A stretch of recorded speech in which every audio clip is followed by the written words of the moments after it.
नमस्कार, मैं हूं नरेश थपलियाल और आप देख रहे हैं सिद्ध बली न्यूज। आइए देखते हैं आज के उत्तराखंड समाचार। महाराणा प्रताप स्पोर्ट्स कॉलेज रायपुर देहरादून से लगे क्षेत्र को खेल वन के रूप में विकसित किया जा रहा है। इस वन में 38वें राष्ट्रीय खेलों में 1600 मेडल विजेता खिलाड़ियों के नाम पर एक पेड़ लगाया जाएगा। विकसित किए जा रहे खेल वन में पौधारोपण का शुभारंभ मुख्यमंत्री पुष्कर सिंह धामी ने बुधवार को विजेता खिलाड़ियों के साथ किया। इस अवसर पर मुख्यमंत्री पुष्कर सिंह धामी ने कहा कि 38वें राष्ट्रीय खेलों का आयोजन ग्रीन गेम्स की थीम पर किया गया है। उन्होंने कहा 1600 मेडल विजेता खिलाड़ियों के नाम पर 2.77 हेक्टेयर वन भूमि को खेल वन के रूप में विकसित किया जाएगा। 38वें राष्ट्रीय खेलों में सर्वश्रेष्ठ प्रदर्शन करने वाले खिलाड़ियों के नाम पर यहां पर पौधारोपण किया जाएगा। इस अवसर पर भारतीय ओलंपिक संघ की अध्यक्ष डॉक्टर पी उषा, कैबिनेट मंत्री सुबोध उनियाल, विशेष प्रमुख सचिव खेल अमित सिन्हा, कमिश्नर गढ़वाल विनय शंकर पांडे एवं अन्य लोग मौजूद रहे।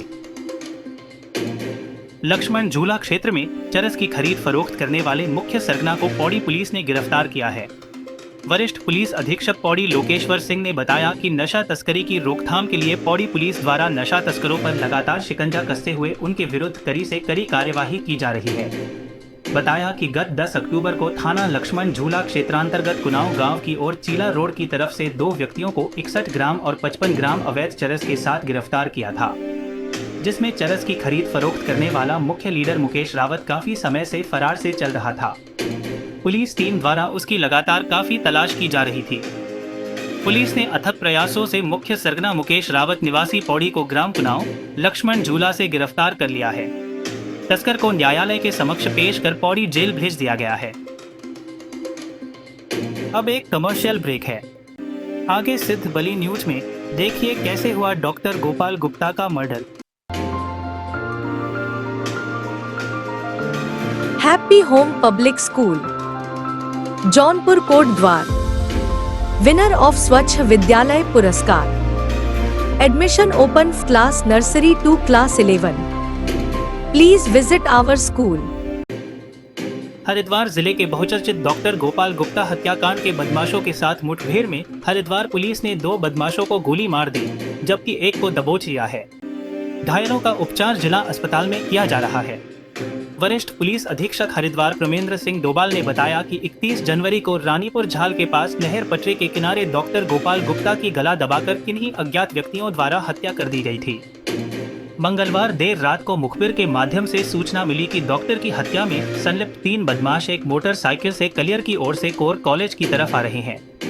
सूचना मिलते ही हरकत में आई टीम ने कोर कॉलेज के पास आने जाने वाले वाहनों की चेकिंग शुरू की, तो कुछ देर बाद एक संदिग्ध मोटरसाइकिल पर 3 व्यक्ति आते दिखे। रोकने का इशारा करने पर संदिग्ध मोटरसाइकिल को पीछे मोड़कर बदमाश खेतों की तरह भाग गए और पुलिस पर फायरिंग करने लगे। अपने बचाव में पुलिस द्वारा की गई जवाबी फायरिंग में 2 बदमाश मुदस्सिर और हनीफ उर्फ समीर के पैर में गोली लगने से मौके पर घायल हो गए, जबकि तीसरे बदमाश अशरफ को टीम ने घेर कर दबोच लिया। पूछताछ में बदमाशों ने बताया कि घटना के दिन तीनों बदमाश जर्ज कंट्री के नजदीक स्थित शराब के ठेके के नजदीक थे और मृतक शराब के नशे में था। उसकी बुलेट मोटरसाइकिल का तेल खत्म हो जाने के कारण मोटरसाइकिल को सड़क किनारे लगाकर तेल की व्यवस्था करने के प्रयास कर रहा था कि तभी मौके की तलाश में पहले से बैठे तीनों आरोपियों ने ठेके से थोड़ी दूर महादेव ढाबे के पास मृतक से बातचीत की और मोटरसाइकिल, घड़ी इत्यादि देखकर मृतक से दोस्ती बढ़ाई। तीनों बदमाश इसके बाद गलत इरादे से मृतक को अपने बैटरी रिक्शा में लेकर बहादुराबाद नहर पटरी की तरफ सुनसान में ले गए और मौका देखकर घड़ी बस नकदी करीब 60,500 रुपए छीनने की कोशिश की, लेकिन मृतक द्वारा विरोध किए जाने पर तीनों ने मिलकर मृतक डॉक्टर के पहने मफलर से गला दबाकर उसकी हत्या कर दी। 30 तारीख को बहादुराबाद थाना क्षेत्र में नहर पटरी के पास में डॉक्टर गोपाल गुप्ता जो संविदा में कार्य कर रहे थे और उनका गला दबा के हत्या कर दी गई थी। प्रथम दृष्टया जो साक्ष्य वहाँ से प्राप्त हुए थे उसमें यह क्लियर कट लूट का और लूट के बाद हत्या का मामला प्रकाश में आ रहा था। पुलिस ने सभी साक्ष्यों को संकलित करते हुए सीसीटीवी फुटेजेस और हमने सर्विलांस का यूज़ करते हुए बहुत अच्छे तरीके से ये चीज़ हमारे तथ्य प्रकाश में आए थे कि 3 लोग उस समय एक ई रिक्शा के माध्यम से वहाँ आए थे और गोपाल गुप्ता को वो साथ लेके गए थे। उसके बाद गोपाल गुप्ता कोई गला दबा के हत्या करके और उनसे जो उनकी बिलोंगिंग्स थी, खासकर उनकी घड़ी और उनका वॉलेट और साथ में मोटरसाइकिल और उनके शूज़ उनके पास नहीं मिले थे जो इनके द्वारा लूट लिए गए थे। इस संबंध में मुखबिरों को और एक्टिवेट करते हुए हमारी CIU की टीम और हमारी हैदराबाद पुलिस की टीम ने बहुत अच्छे तरीके से सभी साक्ष्यों को एक उसमें पिरो के ये तथ्य कल प्रकाश में आया था कि 3 व्यक्ति जो कलियर थाना क्षेत्र में देखे गए हैं, जिसके पास एक एनफील्ड मोटरसाइकिल है जो डॉक्टर की ही थी। तब पुलिस के द्वारा तत्काल उनको जाके वहाँ रोकने का, उनको हिरासत में लेने का प्रयास किया गया, जिसमें इनके द्वारा पुलिस पर फायर करके भागने की कोशिश की गई थी। इस क्रम में 2 लोगों को पैर में गोली लगी थी, जिनको तत्काल हॉस्पिटल में भिजवाया गया, और एक व्यक्ति जिसको तत्काल अरेस्ट किया गया था, उसने पूछताछ में ये बात बताई थी कि उनके द्वारा लूट की नीयत से करीब 7,500 रुपये की लूट और खासकर घड़ी और वॉलेट और जूते और मोटरसाइकिल की लूट की नीयत से डॉक्टर की हत्या की गई है। इन तीनों को ही पुलिस के द्वारा अभी हिरासत में लिया गया है और न्यायालय में पेश किया जाएगा और उनके खिलाफ सख्त से सख्त कार्रवाई पुलिस के द्वारा अमल में लाई जाएगी। ये जो केस है बिल्कुल ब्लाइंड केस था, जिसमें हरिद्वार पुलिस ने बहुत ही अच्छे तरीके से, हैदराबाद पुलिस, SO हैदराबाद और CIU की टीम ने बहुत अच्छे से इसको वर्कआउट किया है। इसमें मेरी ओर से और IG साहब की ओर से भी इनाम की घोषणा की गई है और DGP साहब ने भी इसमें बताया। मुख्यमंत्री पुष्कर सिंह धामी ने देहरादून में आयोजित 38वें राष्ट्रीय खेलों के अंतर्गत होने वाले मौली संवाद कार्यक्रम में प्रतिभाग किया। इस दौरान मुख्यमंत्री ने ITDA कैल्क के drone service technician course drone दीदी में सर्वश्रेष्ठ प्रदर्शन करने वाली युवतियों को पुरस्कार स्वरूप ड्रोन देकर सम्मानित किया। इस अवसर पर मुख्यमंत्री ने कहा कि 38वें राष्ट्रीय खेलों का आयोजन खेल के इतिहास में स्वर्णिम अध्याय के रूप में याद किया जाएगा। उन्होंने कहा, यह आयोजन प्रदेश के विभिन्न 11 अलग अलग स्थानों पर किया जा रहा है। राष्ट्रीय खेलों के आयोजन से राज्य भर में खेल सुविधाओं का विस्तार हुआ है। खेल इंफ्रास्ट्रक्चर को और बेहतर किया गया है। प्रदेश के विभिन्न खेल परिसरों में परमानेंट इंफ्रास्ट्रक्चर विकसित किया गया है, जिससे आने वाले समय में राज्य के युवा खिलाड़ियों को इसका सीधा लाभ मिलेगा। मुख्यमंत्री ने कहा कि यह हमारे लिए सौभाग्य की बात है कि राष्ट्रीय खेलों का कोई भी खेल राज्य के बाहर अन्य राज्यों में नहीं हुआ। हमारा राज्य वर्तमान समय पर 80 से अधिक पदकों के साथ 6वें स्थान पर आ गया है। राज्य के हर क्षेत्र में इस तरह के आयोजनों से खेल में प्रति आम जन का भी रुझान बढ़ा है। अब एक कमर्शियल ब्रेक है। सिद्धबली न्यूज में आगे देखिए, कहां पकड़ा गया 13 लाख की ठगी करने वाला साइबर ठग।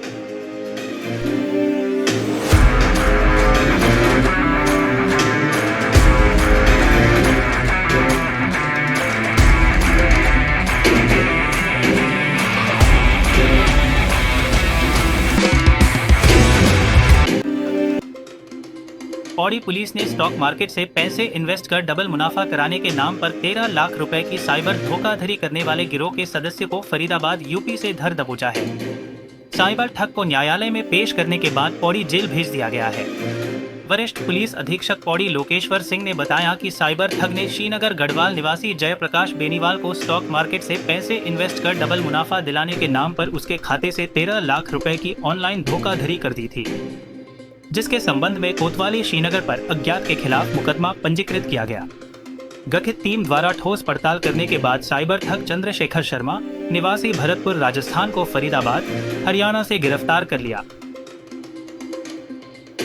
साइबर धोखाधड़ी गिरोह के एक सदस्य को जनपद पौड़ी गढ़वाल पुलिस की टीम के द्वारा फिरोजाबाद से गिरफ्तार किया गया है। थाना श्रीनगर क्षेत्र के अंतर्गत एक शिकायतकर्ता के द्वारा शिकायत दर्ज करवाई गई थी कि उनके साथ स्टॉक मार्केट में इन्वेस्टमेंट के नाम पर पैसा दोगुना करने का लालच देते हुए कुल 13 लाख रुपए की धनराशि का गबन किया गया है। उक्त शिकायत का संज्ञान लेते हुए हमारे द्वारा एक मुकदमा पंजीकृत करवाया गया और इन्वेस्टिगेशन में ये पाया गया कि एक गिरोह है जो कि फरीदाबाद से ऑपरेट कर रही है और ये स्टॉक मार्केट की इन्वेस्टमेंट के नाम पर लोगों से धोखाधड़ी कर रही है। इस गिरोह के एक सदस्य को हमारी टीम के द्वारा फरीदाबाद से गिरफ्तार किया गया है और आज माननीय न्यायालय में पेश किया जा रहा है। शराब पीकर वाहन चलाना और सार्वजनिक स्थानों पर शराब पीकर हुड़दंग मचाना 15 लोगों को भारी पड़ गया। पुलिस ने शराबियों को हिरासत में लेकर उन्हें हवालात की सैर करा दी। हवालात में जाते ही शराबियों का नशा उतर गया। पुलिस से मिली जानकारी के अनुसार SSP पौड़ी के निर्देश पर पौड़ी जिले के सभी थाना प्रभारी शराब पीकर वाहन चलाने वालों के खिलाफ सख्त कार्रवाई कर रहे हैं, जिसके क्रम में कोतवाली कोट द्वार पुलिस टीम ने सार्वजनिक स्थानों पर शराब पीकर हुड़दंग करने वाले 12 व्यक्तियों के विरुद्ध चालानी कार्यवाही की। जबकि शराब पीकर वाहन चलाने वाले 3 वाहन चालकों को हिरासत में लेकर हवालात में डाला और उनके वाहनों को सीज कर डीएल निरस्तीकरण की कार्यवाही की। एसएसपी लोकेश्वर सिंह ने बताया कि शराब पीकर वाहन चलाना जुर्म है, ऐसा करने वालों को नहीं बख्शा जाएगा। Good opportunity to all newcomers. Take admission at Baluni classes and make your future bright. Admission open for batch 2025 to 2026. A premier institute for medical and engineering entrance exam. We provide a school integrated program for NTSC, Olympiad, KVPY, NEET, JEE, NDA entrance exam for 12th pass student. There is an entrance exam for your bright and success future. Join us at Baluni classes, Devi road near TVS showroom, Kotdwar Pauri Garhwal. तो यह थे आज के समाचार। कल फिर इसी समय उत्तराखंड की प्रमुख खबरों के साथ उपस्थित होऊंगा। समाचारों से सीधे जुड़ने के लिए कृपया हमारे चैनल को सब्सक्राइब कीजिएगा। तब तक खुश रहिए, आबाद रहिए और देखते रहिए सिद्ध बली न्यूज। जय हिंद।